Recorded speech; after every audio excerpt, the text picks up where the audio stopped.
الحمد لله نحمده ونستعينه ونستغفره ونعوذ بالله من شرور أنفسنا ومن سيئات أعمالنا من يهده الله فلا مضل له ومن يضلل فلا هادي له ونشهد أن لا إله إلا الله وحده لا شريك له ونشهد أن سيدنا ومولانا محمدا عبده ورسوله أما بعد فأعوذ بالله من الشيطان الرجيم بسم الله الرحمن الرحيم إنا نحن نزلنا الذكر وإنا له لحافظون وقال الله تعالى في مقام آخر ثم أورثنا الكتاب الذين اصطفينا من عبادنا فمنهم ظالم لنفسه ومنهم مقتصد ومنهم سابق بالخيرات صدق الله مولانا العظيم وقال النبي صلى الله عليه وسلم خيركم من تعلم القرآن وعلمه أو كما قال عليه الصلاة والسلام جب سر میں ہوائیں طاعت کی سرسبز شجر امید کا تھا جب سر میں ہوائیں طاعت کی سرسبز شجر امید کا تھا جب سر عیسیاں چلنے لگی اس پیڑ نے پھلنا چھوڑ دیا حضرات علماء کرام جناب صدر مجلس اور معزز سامعین میری باحجاب پردہ نشین مائیں اور بہنیں اور عزیز بچوں اللہ جل شانہ و عنوانہ کا فضل اور اس کا کرم ہے کہ اللہ تعالیٰ نے ہم لوگ مہمان ہیں فرمایا ہے اللہ سے دعا کیجیے کہ اللہ مفید باتیں کہلوا دے جس میں کہنے والے اور سننے والوں کو نفع اور آمد تک پہنچے اللہ تعالیٰ ہی کائنات کے مالک ہیں اور اللہ تعالیٰ ہی قلوب کے مالک ہیں اللہ چاہیں گے تو ہمیں ترقیات سے نوازیں گے ہماری ذمہ داری ہے کہ ہم اللہ کی طرف رجوع کریں اللہ سے مانگیں طلب کریں اللہ یجتبی الیہ من یشاء ویہدی الیہ من یونیب اللہ کیا دو ضابطہ ہے ہدایت دینے کا ایک اللہ خود منتخب کر لیتے ہیں اللہ یجتبی الیہ من یشاء اپنی طرف اس کو کھینچ لیتے ہیں جس کو چاہے اور دوسرے کو جو اللہ کی طرف رجوع کرتا ہے اللہ اس کو بھی ہدایت دیتے ہیں باقی اس کے اندر پہلا انتظام جس کے لیے نہیں اللہ کی جانب سے ہوا اللہ نے اس کو منتخب نہیں کیا اس کو نہیں چنا اور دوسرا کام اس نے نہیں کیا اس محنت کوشش نہیں کی تو پھر ہدایت سے وہ محروم رہے گا یہ تیسرا کوئی اس کے لیے راستہ نہیں ہے اس لیے ہم اللہ کی طرف رجوع کرنے والے بنیں اللہ سے طلب کرنے والے بنیں کہ نسبت اس جلسے میں لگی ہوئی ہے تعلیم قرآن کی مزید خود یہ علمی درسگاہ ہے مدرسہ ہے جہاں پر صبح و شام رات و دن اس بات کی کوشش کی جاتی ہے کہ قرآن کی تعلیم عام ہو صحیح ہو اس کے بعد پھر قرآن کے سمجھنے کی استعداد اور صلاحیت پیدا کرنے کے لیے یہاں سے اداروں کا رخ کریں تو اللہ کا شکر ہے کہ یہ چیز بڑھ رہی ہے چل رہی ہے اب ہماری ذمہ داری ہے کہ ان چلنے والوں میں بڑھنے والوں میں ہماری شرکت ہے کہ نہیں تو اپنے کو دیکھا جائے کہ ہم کہاں پہ موجود ہیں آج زیادہ تر معاملہ یہی ہے کہ دوسروں کی فکر ظاہر کی جاتی ہے اور دوسروں کی باتوں کا دوسروں کے اعمال کا اخلاق کا تذکرہ ہوتا ہے لیکن اپنی فکر سے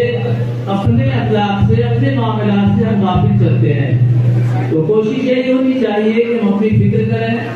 یہاں پر دو قسم کے لوگ ہیں ایک وہ لوگ ہیں جو آپ کو سنائیں گے آپ کے سامنے کچھ کہیں گے دوسری ایک بہت بڑی جماعت موجود ہے جو سننے والی ہے سننا بہت آسان ہے اور بہت لذت آمیز ہے معاملہ ہے کہنے والا کام بڑا مشکل ہوتا ہے أتأمرون الناس بالبر وتنسون أنفسكم وأنتم تتلون الكتاب أفلا تعقلون کیا تم اچھائی کو حکم دیتے ہو اور خود کو بھلا بیٹھتے ہو اللہ نے جوڑا ہے ان لوگوں کو جو لوگوں کو اچھائی کی طرف بلاتے ہیں خوبی کی طرف بلاتے ہیں برائی سے روکتے ہیں، لیکن انہی چیزوں سے جن چیزوں کو لوگوں کی دعوت دیتے ہیں وہ اس سے محروم نظر آتے ہیں، تو اللہ نے ان کو بھی جھنجھوڑا ہے اور ان لوگوں کو بھی اللہ نے مخاطب کیا ہے جو لوگ لمبی لمبی باتیں کر کے عمل سے دور رہتے ہیں۔ یا ایھا الذین آمنوا لم تقولون ما لا تفعلون کبر مقتا عند اللہ ان تقولوا ما لا تفعلون، کہ ایمان والوں کیوں ایسی باتیں کہتے ہو جو کرتے نہیں ہو۔ اس لیے بہت اہم چیز، بہت ذمہ داری کی بات ہوتی ہے کسی بات کو کہنا۔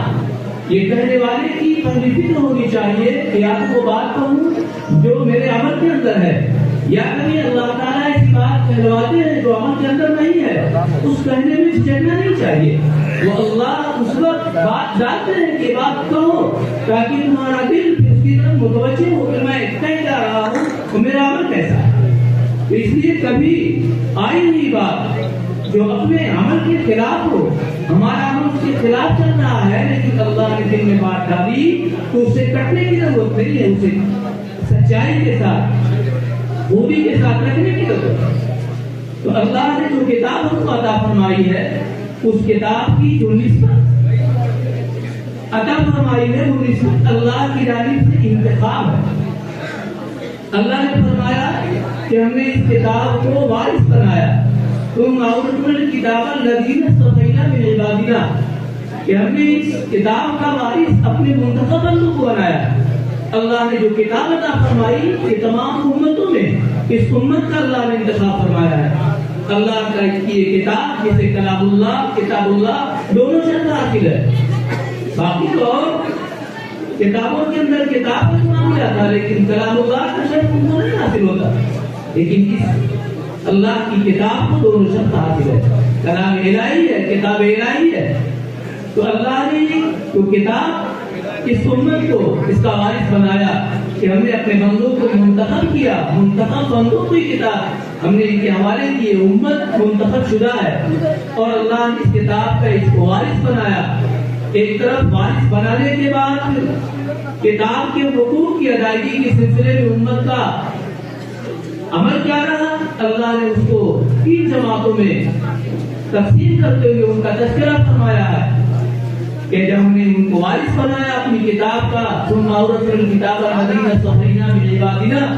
کہ اپنے منتخب بندوں میں سے ہم نے اس کا وارث بنایا تو ان میں سے بعض تو ظالم ٹھہرے، فمنہم ظالم لنفسہ، کہ جنہوں نے اللہ کے اس کتاب کا پورا حق ادا نہ کیا، معصیت اور گناہ میں مبتلا رہے، نیکیاں ان کی کم تھی، بدیاں ان کی بڑھی ہوئی تھی، ظالم لنفسہ ومنہم مقتصد، اور ایک جماعت ان میں سے اعتدال کے ساتھ چلتی رہی کہ جس کی نیکیاں بڑھی رہی، بدیاں بڑھی رہی، اور ایک تیسری جماعت کا تذکرہ ہے کہ ان میں سے سبقت کرنے والی ایک جماعت ہے کہ جن کے یہاں بدیاں برائے نام ہے ہی نہیں ہے۔ تو 3 جماعتوں کا تذکرہ اللہ نے فرمایا کہ ایک وہ جو اس کتاب کی کے حقوق کی ادائیگی کے اندر کوتاہیوں میں ان کا حق زیادہ، کمیوں میں زیادہ، بدی کی طرف وہ زیادہ بڑھے، نیکی کی طرف ان کا سلسلہ کم رہا، اور دوسری وہ جماعت تھی جو اعتراف کے ساتھ چلی، اور تیسری وہ جماعت کو سبقت کرنے والی تھی جس کی یہاں بدیوں کا معاملہ برائے نام رہا، ان کے یہاں زیادہ ان کے لیے نیکیاں تھیں۔ اللہ کے رسول صلی اللہ علیہ وسلم نے پھر خبر دی کہ ہمارا جو ظالم ہے اس کی مغفرت ہوگی، ہمارا امت کا جو گنہگار ہے اس کی مغفرت کی جائے گی، اور جو مقتصد ہے وہ نجات پانے والا ہے۔ اور آپ نے فرمایا کہ جو ثابت ہے وہ ثابت ہے کہ جن کے درجات بلند ہیں، کہ جو نیکیوں کو ہمیشہ بڑھا کے رکھے، بدیاں ان کی برائے نام رہی، وہ تو سبقت کرنے والے رہے، ان کے درجات سب سے اونچے رہے۔ تو اللہ نے یہ کتاب جو ان کو عطا فرمائی انتخاب کے ساتھ دی ہے، پھر اس میں بھی مزید انتخاب فرمایا کہ اس کتاب کے پڑھنے پڑھانے، اس کتاب کے رٹنے رٹانے کا سلسلہ جو چلا اور اس کے سمجھنے سمجھانے کا جو سلسلہ چلا، اس کے لیے بھی اللہ نے منتخب کیا ہے۔ یہ جو لوگ بھی اس میں لگے ہیں تو ان کا اپنا کمال نہیں ہے، سرکاری ڈیوٹی اگر کسی کی لگتی ہے تو وہ سرکار کا مرہون منت ہوتا ہے، ایسا کہ سرکار نے ہم کو چن لیا، ہمارا سلیکشن ہو گیا، کمپنی نے ہم کو لے لیا، آفیسر نے ہم کو لے لیا، حکومت نے ہم کو لے لیا، اسی طریقے سے ہر اس شخص کو خوش ہونا چاہیے جو قرآن کریم کی کسی طرح سے خدمت میں لگا ہے کہ اللہ نے مجھ کو چنا ہے، اللہ نے مجھے منتخب کیا ہے۔ اللہ کے اس انتخاب پر، اس چننے پر شکر گزاری کرنی چاہیے اور اس نعمت کی قدر کرنی چاہیے۔ تو اللہ نے چنا ہے، جو لوگ اس میں لگے ہیں، اسی انتخاب کو حدیث پاک میں فرمایا گیا خیرکم من تعلم القرآن وعلمہ، کہ تم میں سب سے بہتر وہ ہے جو قرآن کو سیکھے اور سکھائے، چاہے الفاظ کو سیکھے، معنی کو سیکھے، اس کی تفاسیر، اس کے ترجمے، جس طریقے سے جس نے بھی قرآن کی خدمت کی، اس حدیث پاک کی بشارت کا مصداق ہے۔ اس کے راوی ہیں حضرت عثمان بن عفان رضی اللہ تعالیٰ۔ حضرت عثمان رضی اللہ تعالیٰ روایت کے راوی ہیں جو اس بات کو امت تک پہنچائے کہ خیرکم من تعلم القرآن وعلمہ۔ ایک طرف روایت نقل کرتے ہیں اللہ کے رسول صلی اللہ علیہ وسلم کا پیغام امت تک پہنچاتے ہیں، دوسری طرف عمل کرتے ہیں۔ عمل کیا تو کیا کیا؟ آج کوئی بھی نسخہ قرآن کریم کا کسی ملک میں اٹھا دیجیے تو کہا جائے گا یہ مصحف عثمانی ہے۔ یہ حضرت عثمان رضی اللہ تعالیٰ عنہ کی محنت اور کاوش، اور جو انہوں نے امت کو ایک اتحاد پر، ایک نقطے پر لا کے اکٹھا کر دیا، وہ انہی کا کارنامہ ہے۔ اس کے علاوہ باقی اور نسخوں کے بارے میں یہی ہے کہ تمام نسخوں کو انہوں نے جلا دیا۔ جلانے میں جو تحقیق کی بات آئی تو وہ یہ کہ پہلے اسے پانی سے اس کی روشنائی کو دھل دیا، جو کہ پہلے اس طرح کی روشنائیاں ہوتی تھی جو پانی سے دھل جایا کرتی تھی۔ واقعات آپ پڑھتے ہوں گے کہ بغداد کو جب لوٹا گیا اور اسی طریقے سے دوسرے اور ممالک جو مسلمانوں کے قبضے میں تھے، جب انہیں تب تو تلاش کیا گیا، تباہ کیا گیا، ہمارے کتب خانے، ہماری کتابیں جو دریا میں ڈالی گئی تو دریا کا پانی کتنے دنوں تک سیاہ بہتا رہا، وہ روشنائیاں دھل جاتی تھی۔ تو اس نے ان نسخوں کو دھلنے کے بعد ان کے کاغذات کو جلا کے دفن کر دیا۔ یہ اس وجہ سے کہتا ہوں کہ بعض لوگ اسی حضرت عثمان رضی اللہ تعالیٰ عنہ کے عمل کو لے کر براہ راست قرآن کی جلانے کو کہتے ہیں کہ جلا کے دفن کیا جائے اس کی خاک کو۔ تو اس میں تحقیقی بات جو لکھا وہ یہی ہے کہ ان کو پہلے دھلا، دھلنے کے بعد پھر ان نسخوں کو جلا کے ان کی خاک کو باقاعدہ دفن کیا۔ قرآن کریم جو وسیلہ ہو جائے پڑھنے کے لائق، پڑھنے میں اور آپ اس کے ہاتھوں میں آ جاتے ہیں، ٹوٹ جاتے ہیں، بکھر جاتے ہیں، تو ان کا یہی حل ہے کہ گڈھا کھود کر باقاعدہ جیسے مردے کو دفن کرتے ہیں براہ راست اس پر مٹی نہیں ڈالتے، اسی طریقے سے قرآن کریم کے نسخے کپڑے میں لپیٹ کے اس میں ڈال دیے جائے، رکھ دیے جائے، اوپر سے کوئی لکڑی یا تختہ لگا کے پھر مٹی ڈالی جائے، اور ایسی جگہ ہو جہاں پر بارش کی وجہ سے ناپاکی کے ساتھ پانی وہاں بہ کر نہ پہنچنے والا ہو، اونچی جگہ ہو، اس جگہ پہ اس طرح کی چیزیں نہ آنے پائے، تو ایسی جگہوں سے دفن کیا جائے۔ لیکن ہوتا کیا ہے کہ عورتیں اپنے گھر سے نکال کے مسجد میں بھیجا دیتی ہیں۔ وہ دیکھا جاتا ہے کہ آیا پتہ چلا کہ عورت کو کسی گھر سے آ گیا دو چار نسخہ وہ پڑھنے کے لائق نہیں تو مسجد میں بھیجوا دیا۔ یہ اپنا اپنا ہوش، اپنی اپنی ذمہ داری سے اس کو نبھایا جائے تو آسان رہے گا، اور ایک کی ذمہ کر دیا مسجد میں پتہ چلا کہ بہت زیادہ قرآن پاک اس طرح کے حقے ہیں جو پڑھنے کے لائق نہیں ہے اور ڈھیر ہے، تو اس کا طریقہ یہی کہ اس کو دفن کر دیا جائے۔ تو حضرت عثمان رضی اللہ تعالیٰ نے ایک طرف قرآن پاک کی خدمت کی، دوسری طرف تلاوت کا اپنا کتنا معمول بنایا۔ معمول ان کا کیا تھا کہ جس وقت شہادت ان کی ہوئی ہے، یہ بات لکھی ہے کہ قرآن پاک کی تلاوت کر رہے تھے، اور جو قطرہ ان کا ٹپکا ہے قرآن پاک کی وہ آیت فَسَيَكْفِيكُمُ اللَّهُ، اللہ تعالیٰ ان کے لیے، آپ کے لیے کافی ہے ان کے مقابلے میں۔ اس آیت پر آپ کا پورے مبارک جو شہادت کے وقت نکلا تو اس پہ ٹپکا، یعنی آخری دم تک تلاوت میں لگے رہے قرآن پاک کی، کے اہتمام کی، اس کے لگنے کی، اس کے پڑھنے پڑھانے کی ایک روایت پیش کیا انہوں نے، اور عملی اعتبار سے قرآن پاک کی خدمت میں لگے رہے۔ تو ہماری بھی یہ ذمہ داری بنتی ہے کہ ہم اس روایت کو پہنچائیں، اس روایت کو سنیں تو قرآن سے ہمارا تعلق جڑ جائے،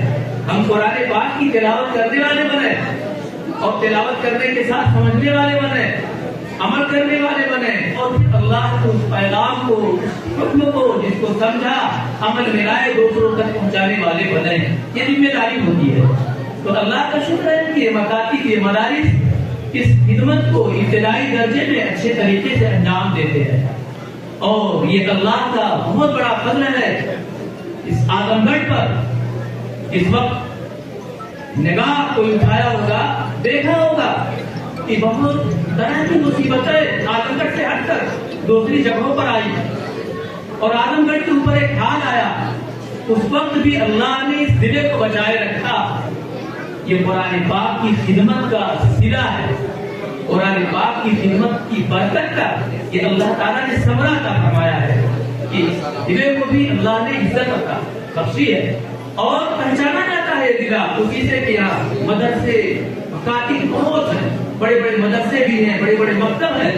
گاؤں گاؤں کے اندر بھی مکتب ہے جہاں پر قرآن کی خدمت کا سلسلہ چلتا ہے. اور وہاں سے لوگ جو دوسری جگہوں سے، دوسرے صوبوں سے، دوسرے ضلعوں سے آتے ہیں، ضلع کے اندر خدمت کرتے ہیں. یہ ہم سب کے لیے سعادت مندی کی بات ہے کہ ایسے لوگوں کو ہم جگہ دیتے ہیں، ایسے لوگوں کو اس خدمت کا موقع عطا فرماتے ہیں. تو اسی نسبت پر اسی مدرسے کے اندر جو ایک پروگرام رکھا گیا ہے کسی چیز کو اور زیادہ تقویت دینے کے لیے کہ ہمارا تعلق قرآن سے مضبوط ہو، قرآن سے ہمارا تعلق عملی اعتبار سے مضبوط ہو جائے. ہم قرآن کی تلاوت کرنے والے پابندی سے بنیں. یہ نہیں کہ کبھی پڑھ لیا کبھی نہیں، بلکہ روزانہ ہم قرآن کی تلاوت کریں اور عورتوں کو بھی اس کا پابند کریں. ہر آدمی اپنے گھر کا ذمہ دار ہے، خود تلاوت کرے اور اس کے بعد پھر عورتوں اور گھر کے لوگوں کے بارے میں سوال کرے، پوچھے کہ کس نے تلاوت کیا، کس نے نہیں کیا. یہ نہیں کہ ہم نے کر لیا باقی لوگوں سے، نہیں، ہمیں سوال کرنا چاہیے، پوچھنا چاہیے. جیسے دنیاوی اعتبار سے کوئی اگر ذمہ داری ہوتی ہے تو اس سے پوچھتے ہیں کوئی دکان کیوں نہیں کھولے، بڑا کام کیوں نہیں کیے، ایک دن نہیں کھولے، 2 دن نہیں کھولے، تیسرے دن چوتھے دن کسی نہ کسی دن اس کو سمجھ پر لا کے کھڑا کرتے ہیں. اسی طریقے سے قرآن کریم کی تلاوت ہمارے ماتحتی میں جو لوگ ہیں بحیثیت ایک باپ کے ہم اپنی اولاد کے ذمہ دار ہیں، بحیثیت ایک شوہر کے اپنی بیوی کے ذمہ دار ہیں. اور اسی طریقے سے اب تو معاملہ کہیں کہیں بہت سی چیزوں میں الٹے چلتا کہ یہ بھی کہا جا سکتا ہے کہ بحیثیت ایک عورت کے اپنے شوہر کی وہ ذمہ دار ہے،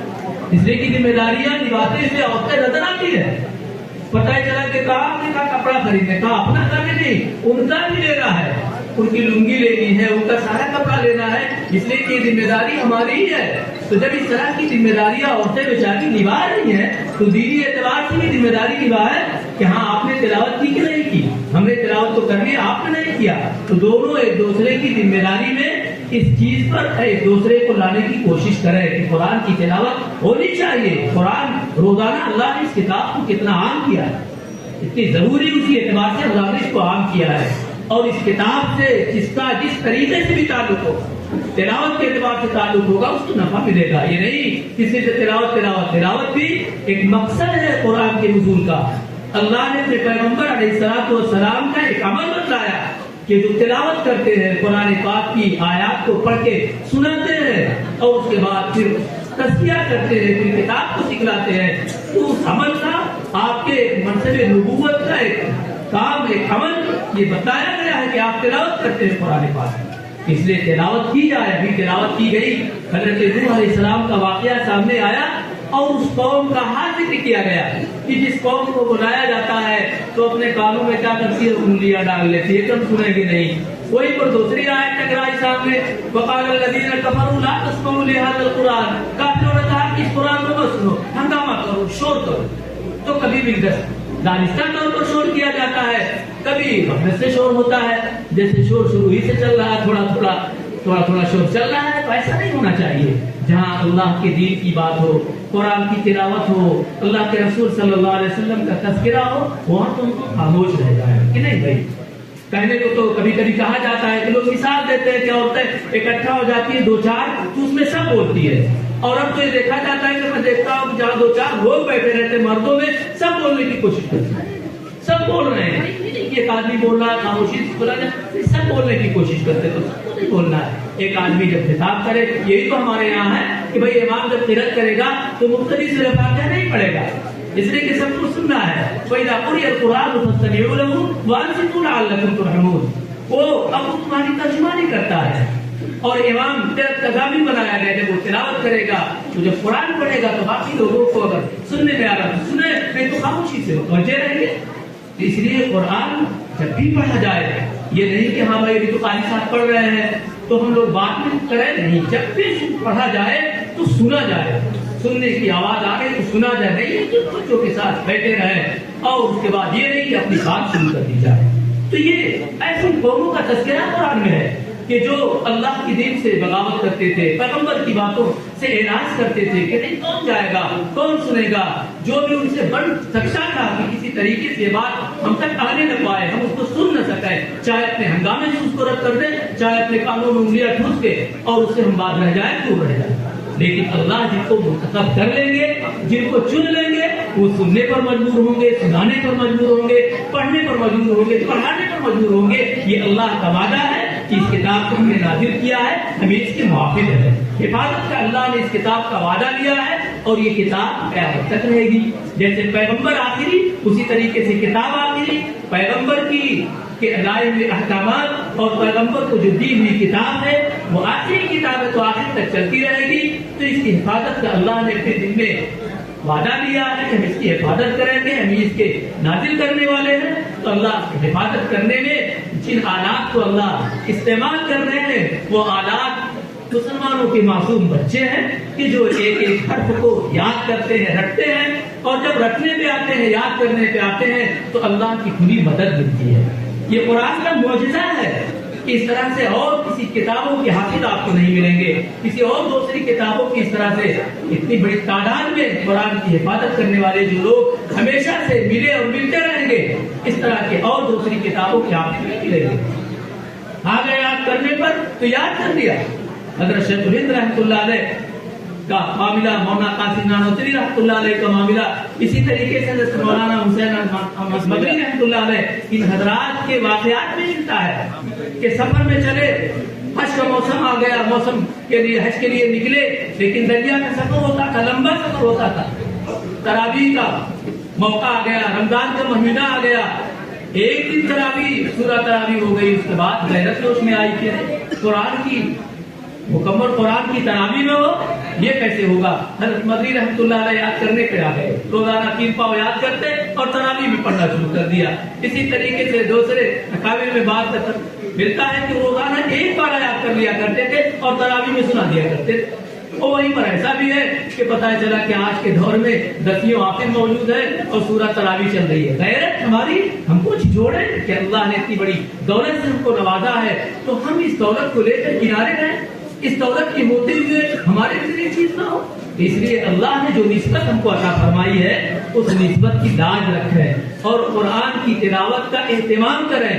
اور قرآن کی تلاوت کے سلسلے میں، قرآن کے پڑھنے کے سلسلے میں ایک بات ذہن میں رکھیں کہ حضرت علی رضی اللہ تعالیٰ نے فرمایا کہ قرآن کریم کو جو نماز کے اندر کھڑے ہو کر پڑھے گا، یعنی نماز کے اندر قرآن کریم کی تلاوت جو کھڑے ہو کے کی جائے گی، 2 رکعت نماز قیام کے ساتھ کی جائے گی کھڑے ہو کر، تو 1 حرف پر 100 نیکی ملے گی، اور وہی نماز کے اندر بیٹھ کے ہم پڑھیں گے 1 حرف پر 50 نیکی ملے گی، اور نماز سے باہر باوضو پڑھیں گے تو 1 حرف پر 25 نیکی ملے گی، اور بے وضو پڑھیں گے تو 1 حرف پر 10 نیکی ملے گی۔ کم سے کم 1 حرف پر 10 نیکی، 25، 50، 100 نیکی ہے۔ اللہ تعالیٰ جب طاقت اور قوت دیے رہے تو ہم 100 نیکی حاصل کرنے والے بنے کہ جب بھی ہم 2 رکعت نفل پڑھنے پہ آئے تو قیام کے ساتھ پڑھا کریں، اس میں جو قرآن پڑھیں گے تو اس میں ہم کو 100 نیکیاں ملتی جائیں گی۔ اور آخری درجہ ہے کہ اخلاص کے ساتھ، اللہ کے لیے توجہ کے ساتھ اگر کوئی سنے گا تو اسے بھی 1 حرف پر 1 نیکی ملے گی۔ تو قرآن کے سننے پر، قرآن کے پڑھنے پر اللہ تعالیٰ کی جانب سے اجر کا وعدہ ہے۔ اللہ سے محبت بڑھتی ہے، محبت میں اضافہ ہوتا ہے۔ استحضار کے ساتھ پڑھا جائے، سمجھ کے پڑھا جائے تو ایمان کے اندر اضافہ ہوگا، یقین ہمارا تازہ ہوگا، آخرت کا استحضار ہوگا، اللہ کی قدرتوں کو ہم سمجھیں گے، کائنات میں غور کرنے کا جو بار بار قرآن ہم کو متوجہ کرتا ہے وہ چیزیں ہمارے سامنے آئیں گی۔ تو پہلا درجہ ہے قرآن کو یاد کرنا،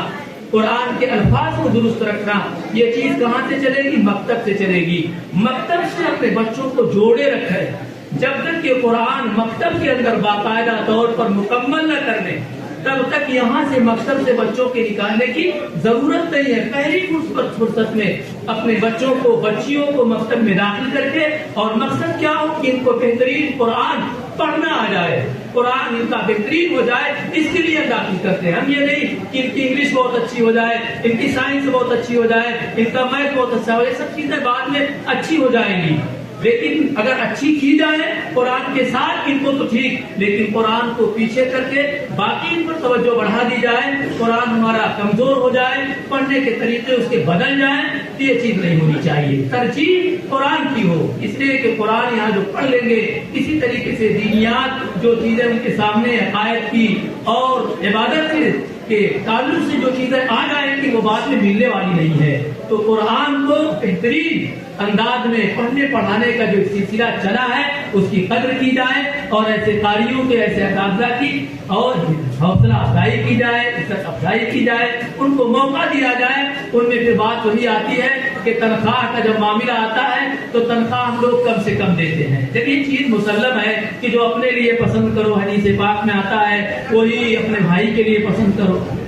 اہل الناس ما تحب لنفسک، لوگوں کے لیے وہی پسند کرو جو اپنے لیے پسند کرتے ہو۔ ہمارا بیٹا کہیں جاتا ہے اگر کمانے تو چاہتے ہیں کہ بہت اچھی تنخواہ ہے اور اتنی تنخواہ ہے کہ ہمارا کام اچھے طریقے سے پورا ہو جائے، اور کوئی قرآن کی خدمت کے لیے آتا ہے، پیسے کے لیے نہیں آتا ہے، لیکن اس کی بھی ضروریات جڑی ہیں، اس کے بھی بال بچے ہیں، اس کے بھی والدین ہیں، ان کی بھی خدمت کرنی ہے، تو تنخواہ اچھی دی جائے، اتنی اچھی دی جائے کہ کہیں وہ تذکرہ کرے تو اس کو تذکرہ کرتے ہوئے بھی اچھا لگے کہ ہماری اتنی تنخواہ، اچھے اتنی تنخواہ دی جاتی ہے۔ جہاں پر دین کے نقصان کرنے میں دوسرے لوگوں کا دخل ہے، ہمارا بھی اچھا خاصا اس میں دخل ہے۔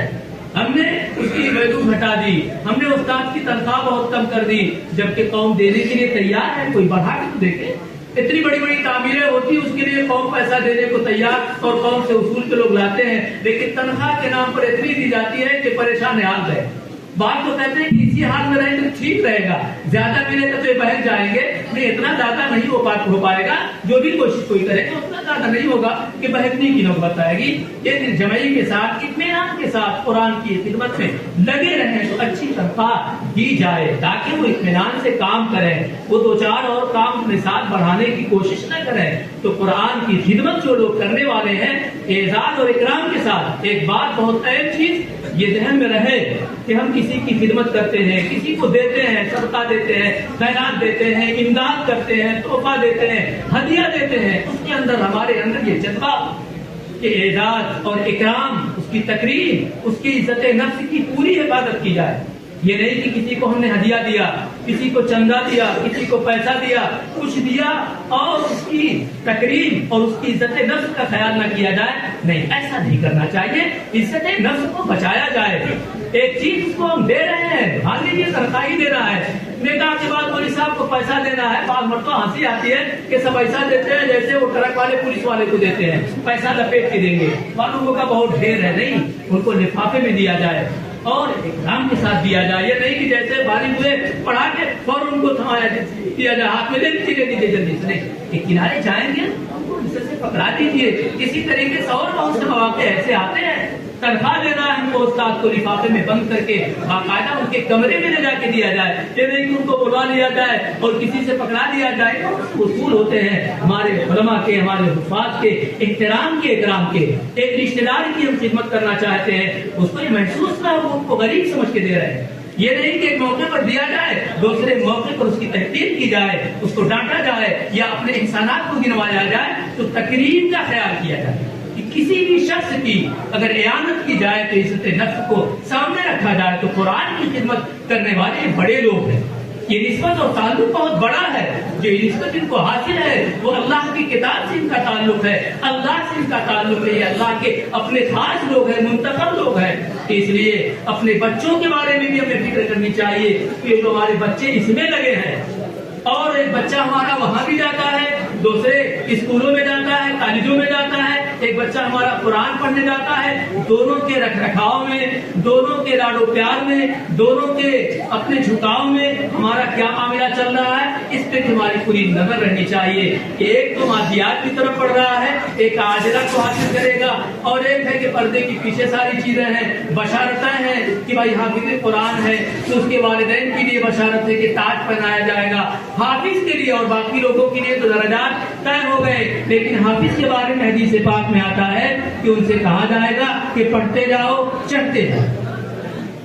اور تمہارا مرتبہ تمہاری منزل وہی ہوگی جو تمہاری آخری آیت ہے. اور اسی طرح سے ترتیل کے ساتھ پڑھتے جاؤ, ٹھہر ٹھہر کر پڑھتے جاؤ, جیسے دنیا کے اندر ٹھہر ٹھہر کے پڑھا کرتے تھے. یعنی قرآن ٹھہر ٹھہر کر پڑھا جائے گا, ترتیل کے ساتھ پڑھا جائے گا, بہت اجرت کے ساتھ نہیں پڑھا جائے گا, حروف کو کاٹ کے نہیں پڑھا جائے گا. کوئی بھی ایسا موقع ہو, چاہے وہ تراویح پڑھانے والا ہو, چاہے وہ بچوں کو پڑھانے والا ہو, چاہے ہماری تلاوت کرنے والا ہو, ہم ہمیشہ تجوید کی رعایت کے ساتھ خود پڑھیں اور پڑھانے کی پابندی کرائیں بچوں کو. یہ نہیں کہ جس وقت تلاوت کریں تو بہت تیز روانی کے ساتھ نہیں, اس وقت بھی اللہ کی جانب سے اجر اسی وقت ملے گا جب قرآن کے حق کی رعایت کے ساتھ ہم تلاوت کریں گے. تو حافظ قرآن سے کہا جائے گا کہ پڑھتے جاؤ, چڑھتے جاؤ, تمہارا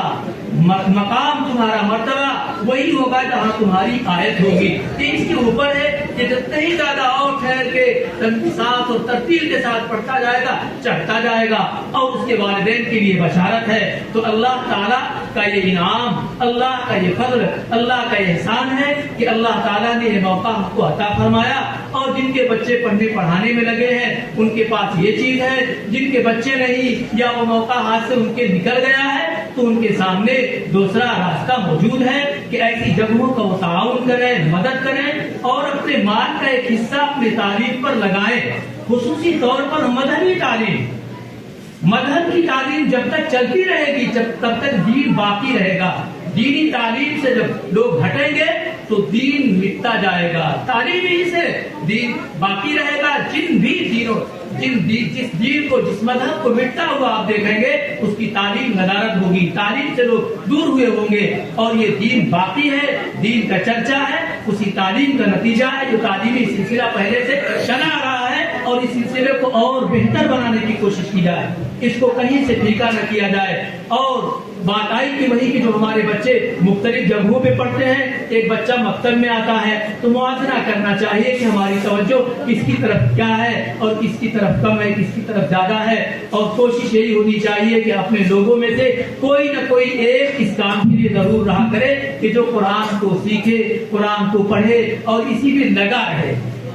اور یہ طے کرنا ہے, جیسے دنیا کے اعتبار سے آدمی اپنا کوئی نہ کوئی بنا کے رکھتا ہے, اسی طریقے سے دین کے اعتبار سے بھی ہمارا کوئی نہ کوئی عالم, کوئی نہ کوئی حافظ رہے. اتنا تو ضرور رہے کہ ہمارے یہاں اس طرح کا نظام چلتا رہے جو مدرسے اور مکتب کی شکل میں چلتا ہے. اور اللہ ہی تعالیٰ سب کے کفیل ہیں, اللہ ہی سے دعا کرنی چاہیے, مدد مانگنی چاہیے کہ اللہ ہماری اس